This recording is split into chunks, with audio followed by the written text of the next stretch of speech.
more requests for disclosure. And so again, boards didn't used to see any of those numbers. Now they're of course needing to see them before they go public.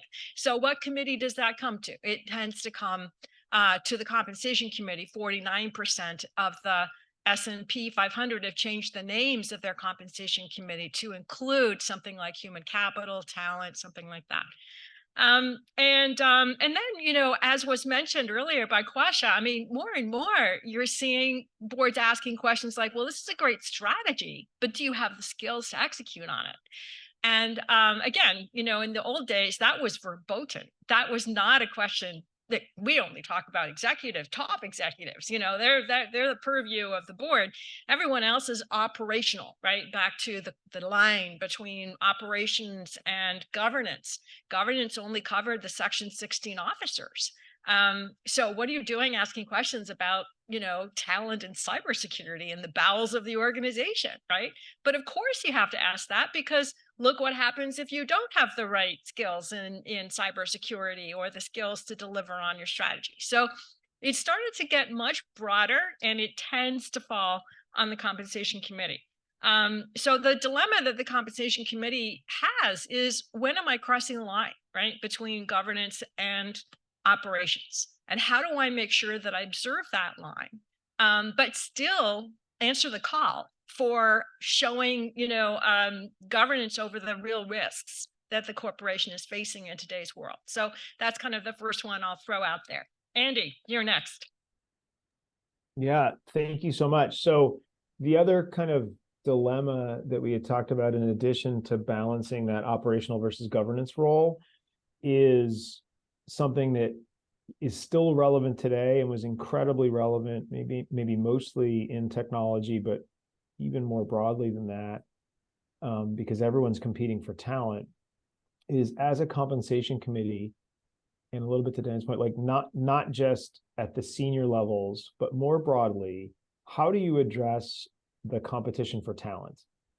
And how deep as a compensation committee do you go into things like equity compensation, which is hot on the list for shareholders, hot on the list for compensation committees, hot on the list for managers?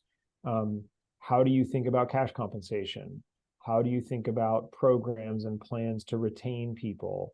And as an example, to use one from my experiences, and it's probably only going to get harder, which is engineering talent that is working on artificial intelligence is not just exciting for tech companies today, but for all sorts of companies, because many people are dealing with that.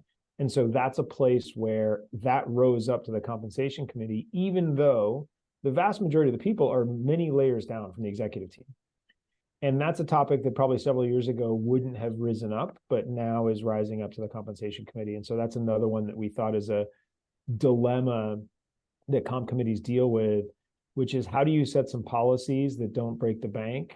There's a tremendous amount of scrutiny, as an example, on equity burn rate, or how much compensation are you giving out in equity over time? And those things now are the purview of the comp committee, and things that really weren't as much of a topic 5, 7, 8 years ago. So that's another one that we thought was another pretty material point to at least raise and get people thinking about.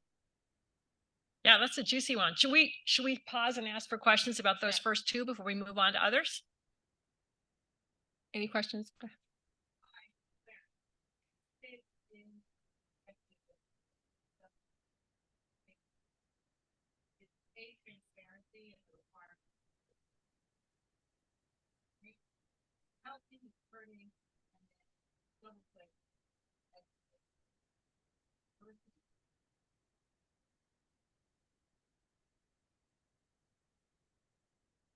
Would you please repeat it for me? Yeah, so the question was, what is our view on pay transparency? Is it a positive or a negative? And what's the impact of that on diversity?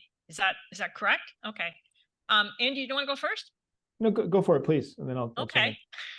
So pay transparency is, I think, all transparency is a good thing, right? I think we're in a world where it doesn't make sense not to be transparent about things that that isn't going to hurt anybody else. Having said that, you've got people on your team who might be paid less. Well, that's a problem you're going to have to deal with. But at a minimum, what you're doing is you're at least making sure that it's an even playing field and everyone who's applying knows what the range is. And unfortunately, the range can be very large, and so it doesn't really tell you a lot.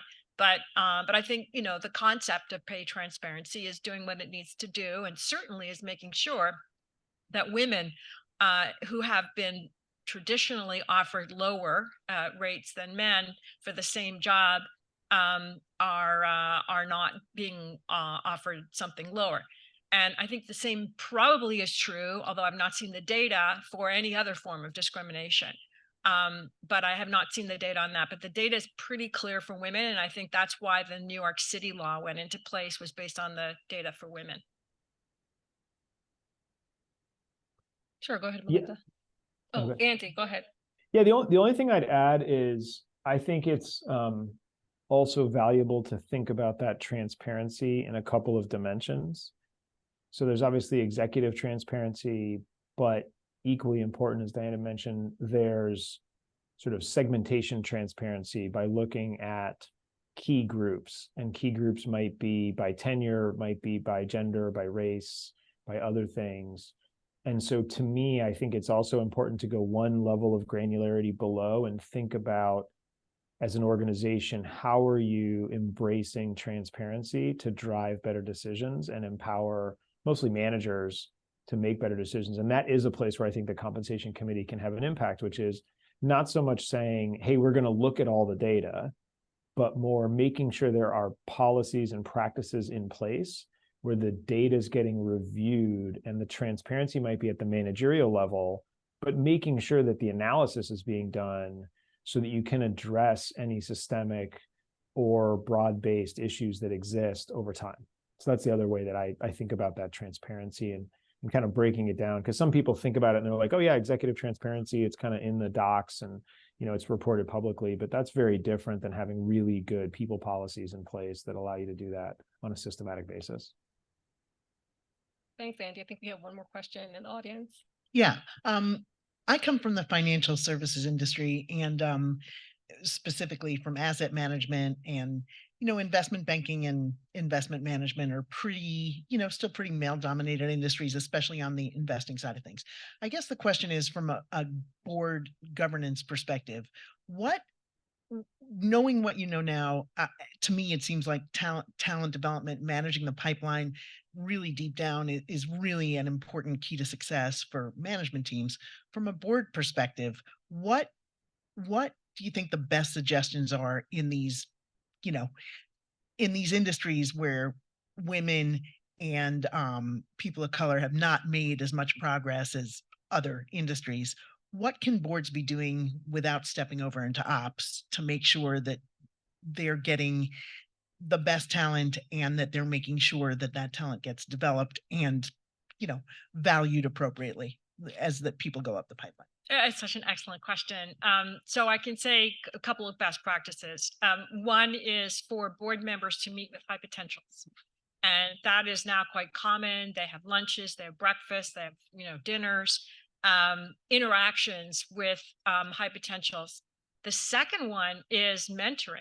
So mentoring the high potentials, then you really get the goods on what's going on, right? If you're mentoring minority or female high potentials, you're going to find out if there's a culture for promotion in that organization or not. So really, really important. So they're kind of associated. And then, of course, it's always a board's responsibility to look at the pipeline of talent, not just for the CEO, but also for all the direct reports of the CEO. And of course, it's important for HR to report on the diversity of that pipeline, not just next, like one level below, but 2 or 3 levels below, which is what we did at IBM. So ready now, ready next, ready after that, right? So those 3 levels. And that, again, the board asks questions like, well, how come that's all male? How come it's all white? Where, what are you doing to recruit people into your pipeline if you don't have them already? And this better be improved by next year. So that's the kind of conversation that you would expect to have happen. Yeah. Andy, I think Andy had some thoughts. No, go ahead. Go ahead with Hold on. go ahead with the follow-up. That's great. Okay, go ahead. Yeah, on Ichuku, I sit on 3 boards, public and private companies, PE-backed companies on the private side. So one of the things I see following, George Floyd, there's a rash of all these boards got educated on, DEI and all of that. But what I've seen now, and I'll be happy to kind of hear your thoughts on this. What I've seen now is really a lot less attention being paid to that. So at these board meetings, initially it took, an hour to just discuss that, have HR come in and give you all the data and statistics. But then eventually you find out now it's not even in the back of the deck, and it's not even on the deck at all. Wow. So what's the board's responsibility to actually bring this to the forefront? Because you can talk all you want about diversity. If it's not getting done, it's not done. Boards are now hiring what they consider the best. We got the best person, so that's the person that can take the role. What's the board's responsibility to developing talent, to actually making sure that is in the agenda?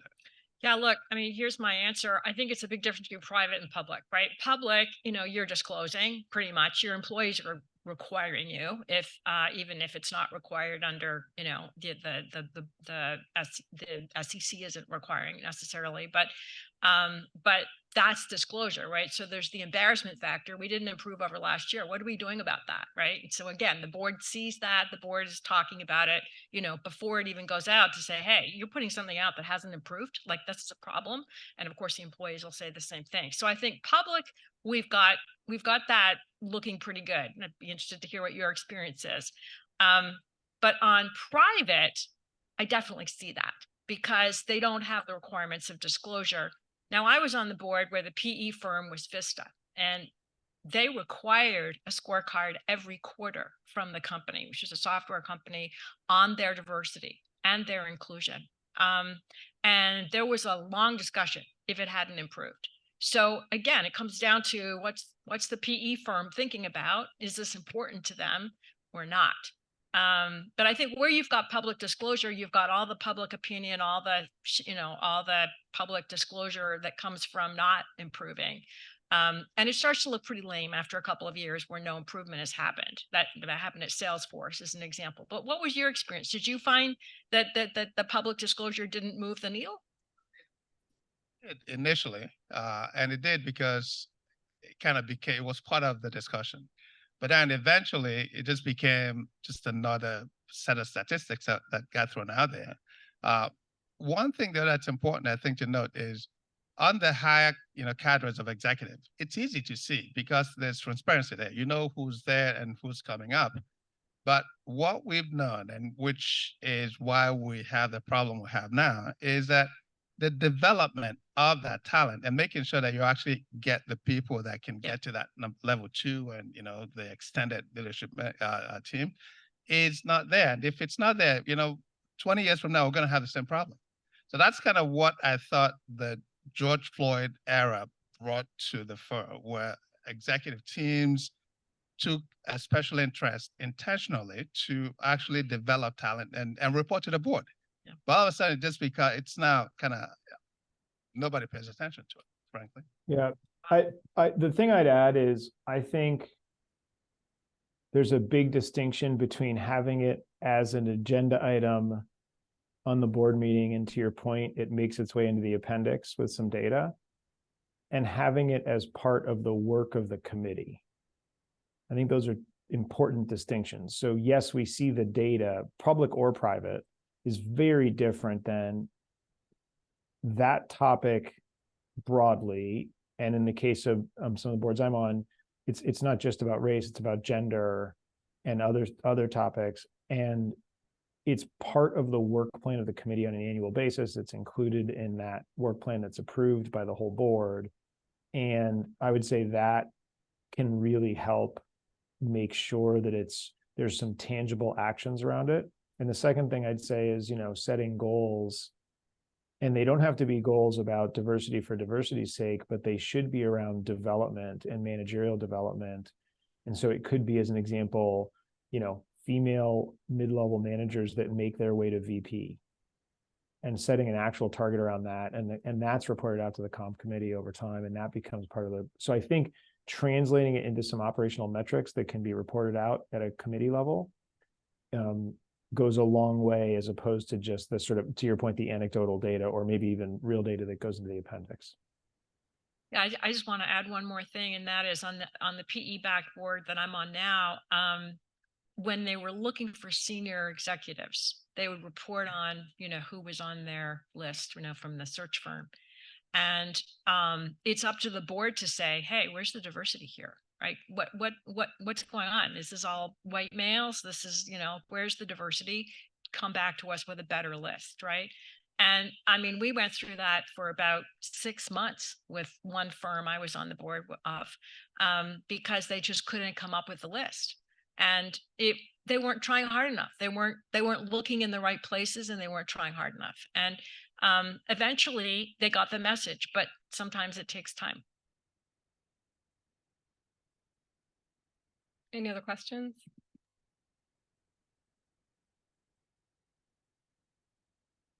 Okay, one more dilemma, maybe. We've got 3 minutes. Is that right? 3 minutes. Okay.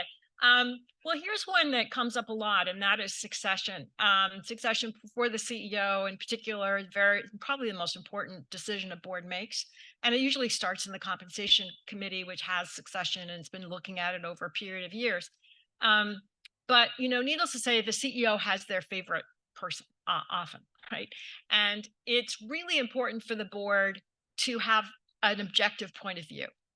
And so, they develop criteria, but often the criteria, has character, is ethical, all these sort of, good things, but they don't necessarily differentiate the list, right? And so it's really important, I think, as board members, for us to really push for, yes, but what's differentiating? What is it that's really going to make a difference 5 years from now? 10 years from now, maybe, in some companies, but certainly 5 years from now, when you look back at, the decision you made, what would you have wanted to see this person deal with? Well, what are those challenges that they're likely to experience? And then you start getting more interesting discussions. But again, the CEO may have their favorite, right? And so what does the board do? And I think that's one of the biggest quandaries a board has, is going along with the CEO, who obviously knows the candidates really well, if they're not external, or to push for an external candidate if they feel like none of those candidates are really up to snuff, and to do a search. But I think that's probably one of the tougher decisions a board has to deal with. And I don't know, Andy, whether you have a comment to make on that before we close. No, I would agree. It's incredibly important. And I think it can be a little bit to your who's ready, now, next, later, a really long-term dialogue. And similar to our conversation on diversity and management, I think this also needs to be on the kind of annual work plan of the committee, because you can't just do it when the CEO raises her or his hand and says, I'm ready to head out. It has to be many, many years in advance if you want any shot at internal succession or knowing who the candidates are out there in the world and what the profile is. So it's a long-term journey, and needs to be a part of the committee's work every year, I think. Thanks everyone for joining this session. Thank you. Topics that have been the expanded role of the Comm Committee, culture, and more. And thank you again to our virtual audience. Thanks, everyone. Thank you.